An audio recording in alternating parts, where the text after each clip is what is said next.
മാനന്തവാടിയിലിറങ്ങിയ കാട്ടാന ബേലൂർ മഗ്നയെ മയക്കുവെടി വയ്ക്കാനുള്ള ദൗത്യം മൂന്നാം ദിനവും പുരോഗമിക്കുകയാണ്. AK ലതീഷ് ഉണ്ട്. ആന ഇപ്പോൾ നിൽക്കുന്ന സ്ഥലത്തു നിന്നും ലതീഷ് ദൗത്യസംഘത്തിൻ്റെ ദൗത്യം, അതായത് മയക്കുവെടി വയ്ക്കാനുള്ള തീരുമാനത്തിന് ഉറച്ചു നിന്ന് തന്നെ ദൗത്യസംഘം മുന്നോട്ട് പോവുകയാണ്. 200-അംഗ സംഘം ആനയെ നിരീക്ഷിക്കാനുള്ള ശ്രമത്തിലുമാണ്. ഇപ്പോഴും ഒരു മയക്കുവെടി വയ്ക്കാനുള്ള സാഹചര്യത്തിലേക്ക് കാര്യങ്ങൾ എത്തിയിട്ടില്ല എന്ന് വേണമോ മനസ്സിലാക്കാൻ?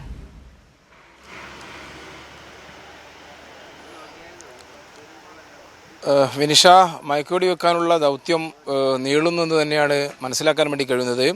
ഉൾവനത്തിലാണ് രാവിലെ ഒരു 7:30-8 മണിയോട് കൂടി കയറിയ RRT സംഘം മുഴുവനായുമുള്ളത്. 200-അംഗ സംഘമാണ് ഈ ആനയെ നിരീക്ഷിക്കുന്നതിനായി ഈ പ്രദേശത്ത് ഉള്ളത്. ആന ഇപ്പോൾ നിൽക്കുന്നത് മണ്ണുണ്ടി വനമേഖലയിലാണ് എന്നാണ് ഫോറസ്റ്റ് അധികൃതരിൽ നിന്നും ലഭിക്കുന്ന വിവരം. കാര്യമായ ചലനം അല്ലെങ്കിൽ കാര്യമായ മൂവ്മെൻറ്റ് ഇന്ന് ഉണ്ടായിട്ടില്ല. എന്നാൽ ഈ ഫോറസ്റ്റ് ഉദ്യോഗസ്ഥരും കുങ്കിയാനയുടെ സാന്നിധ്യവുമെല്ലാം വളരെ കൃത്യമായി തിരിച്ചറിയുന്ന ഒരു സാഹചര്യം നിലവിൽ ബേലൂർ മഗ്നയ്ക്കുണ്ട്. ഒരു തവണ ഇത്തരത്തിൽ ബേലൂർ മഗ്നയെ മയക്കുവെടി വെച്ച് പിടികൂടിയ ഒരു അനുഭവം കൂടി ആ ആനയ്ക്കുണ്ട്. അതുകൊണ്ട് തന്നെ ഇത്തരം നീക്കങ്ങൾ വളരെ കൃത്യമായി മനസ്സിലാക്കാൻ കഴിയുന്ന ഒരു സ്വഭാവം ഈ ആനയ്ക്കുണ്ട് എന്ന് തന്നെയാണ് വനംവകുപ്പിലെ ഉന്നത ഉദ്യോഗസ്ഥരുമായി ബന്ധപ്പെടുമ്പോൾ അവർ നമ്മോട് സംസാരിക്കുന്നത്. അത്തരത്തിൽ അതിൻ്റെ പരിസരങ്ങളിലുള്ള നീക്കങ്ങൾ വളരെ കൃത്യമായി മനസ്സിലാക്കിക്കൊണ്ട് നിബിഡ വനത്തിലേക്കാണ് ആന മറഞ്ഞിരിക്കുന്നത്. അതുകൊണ്ട് തന്നെ ഡാർട്ടിങ് എളുപ്പമല്ല. അനുയോജ്യമായ സ്ഥലത്ത് കിട്ടിയാൽ മയക്കുവെടി വെക്കാനായിരുന്നു തീരുമാനം. എന്നാൽ അത്ര അനുയോജ്യമായ സ്ഥലമല്ലെങ്കിൽ പോലും വെടിവെക്കാനുള്ളൊരു തീരുമാനത്തിലേക്ക് പോലും ഇന്ന് വനംവകുപ്പ് എത്തിച്ചേർന്നിരുന്നു. കാരണം കഴിഞ്ഞ 3 ദിവസമായി ഈ ആനയ്ക്ക് പിറകെയാണ് വലിയൊരു സംഘം പ്രവർത്തിക്കുന്നത്. ജനങ്ങളുടെ വലിയ പ്രതിഷേധം കഴിഞ്ഞ ദിവസങ്ങളിലെല്ലാം ഉണ്ടായിരുന്നു.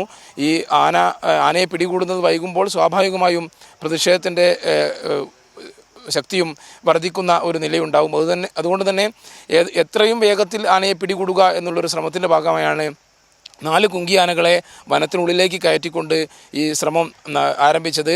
കുങ്കിയാനപ്പുറത്തേറിയുള്ള വെറ്റിനറി സർജന്മാരുടെ ശ്രമവും ഇന്നലെ വിജയിച്ചില്ല. ഇന്നും അത്തരത്തിലുള്ള ശ്രമം നടക്കുന്നു എന്ന് തന്നെയാണ് നമുക്ക് മനസ്സിലാക്കാൻ വേണ്ടി കഴിയുന്നത്. ഒപ്പം മരത്തിന് മുകളിൽ കയറി പോലും ആനയെ മയക്കുവെടി വെക്കാനുള്ളൊരു ശ്രമം ഇന്നുണ്ടാകുമെന്ന് രാവിലെ DFO അറിയിച്ചിരുന്നു. എന്നാൽ ഇതിനെല്ലാം അനുയോജ്യമായൊരു സ്ഥലം ഒരുങ്ങേണ്ടതുണ്ട്. അത്തരം ഒരു സ്ഥലത്തേക്ക് ആനയെ കൊണ്ടുവരാൻ ഇതുവരെ കഴിഞ്ഞിട്ടില്ല. കാരണം ഉൾവനത്തിലാണ് ആന നിൽക്കുന്നത്. ആ ഉൾവനത്തിൽ നിന്നും അനുയോജ്യമായ ഭൂപ്രകൃതിയിലേക്ക് കൊണ്ടുവന്നാൽ മാത്രമേ കൃത്യമായ മയക്കുവെടി വെച്ച് ആനയെ എലഫൻ്റ് ആംബുലൻസിലേക്ക് കയറ്റുന്നതടക്കമുള്ള തുടർ നടപടികൾ സ്വീകരിക്കാൻ കഴിയൂ. ആ നിലയിൽ ഇപ്പോഴും ആന എത്തിച്ചേർന്നിട്ടില്ല. രാവിലെ ഉച്ചയ്ക്ക് മുമ്പായി ആന കുറച്ചും കൂടി അടുത്തെത്തിയിരുന്നു. 100 മീറ്റർ പരിധിയിൽ ആന ഉണ്ടായിരുന്നു എന്നാണ് വനംവകുപ്പ് ഉച്ചയ്ക്ക് പുറത്തിറക്കിയ വാർത്താക്കുറിപ്പിൽ പറയുന്നത്. എന്നാൽ അവിടെ നിന്നും ആന വീണ്ടും ഉൾവനത്തിലേക്ക് വലിയുന്ന ഒരു സാഹചര്യമാണ് നിലവിലുള്ളത്. എന്തായാലും ആനയെ മയക്കുവെടി വെച്ച് പിടികൂടുക എന്ന ദൗത്യത്തിൽ നിന്ന് പിന്നോട്ടില്ല വനംവകുപ്പ്.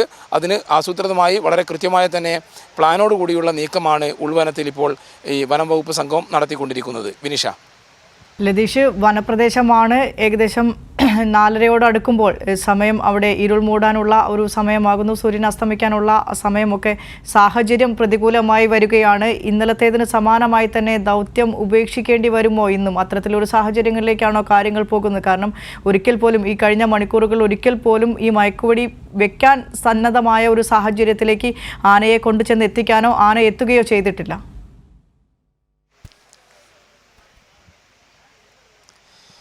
തീർച്ചയായും സമയക്രമം ഒരിക്കലും ഈ മയക്കുവെടി വെക്കുന്നതുമായി ബന്ധപ്പെട്ട് പറയാൻ കഴിയില്ല. കാരണം ആന വനത്തിനുള്ളിലാണ്. വനത്തിനുള്ളിൽ എന്ന് മാത്രമല്ല, നിബിഡമായ വനത്തിനുള്ളിലേക്ക് തന്നെയാണ് ആനയുടെ സഞ്ചാരം. അവിടെ നിന്നും ആനയെ ഇറക്കി കൊണ്ടുവരിക എന്നത് എളുപ്പമല്ല. ആ ഇറക്കിക്കൊണ്ടുവരാനുള്ള പ്രവർത്തനമാണ് നടത്തിയത്. ഒപ്പം സാധാരണ ഒരു കാട്ടാനയുടെ പ്രകൃതമുള്ള ആനയല്ല. ഇതിന് ഞാൻ നേരത്തെ സൂചിപ്പിച്ച പോലെ തന്നെ മയക്കുവെടി ഏറ്റ ഒരു അനുഭവമുണ്ട്. ആ ഘട്ടത്തിൽ ആന അനുഭവിച്ച വിഷയങ്ങളെല്ലാം ഈ ആനയ്ക്ക് വളരെ കൃത്യമായി മനസ്സിലാക്കാൻ കഴിയുന്നുണ്ട് എന്ന് വേണം ആനയുടെ നിലവിലെ പ്രകൃതത്തിൽ നിന്നും മനസ്സിലാക്കാനെന്നാണ് വനംവകുപ്പ് ഉദ്യോഗസ്ഥർ തന്നെ പറയുന്നത്. അതുകൊണ്ട് തന്നെ ആനയ്ക്ക് ആനയുടെ ചുറ്റുപാട് വളരെ കൃത്യമായി മനസ്സിലായിട്ടുണ്ട്. അതിനനുസരിച്ചുള്ള നീക്കമാണ് ആനയുടെ ഭാഗത്തുനിന്ന് ഉണ്ടാകുന്നത്. അതുകൊണ്ട് തന്നെ ആനയെ മയക്കുവെടി വെക്കാൻ പാകമായ സ്ഥലത്തേക്ക് കൊണ്ടുവരിക പ്രയാസമാണ്.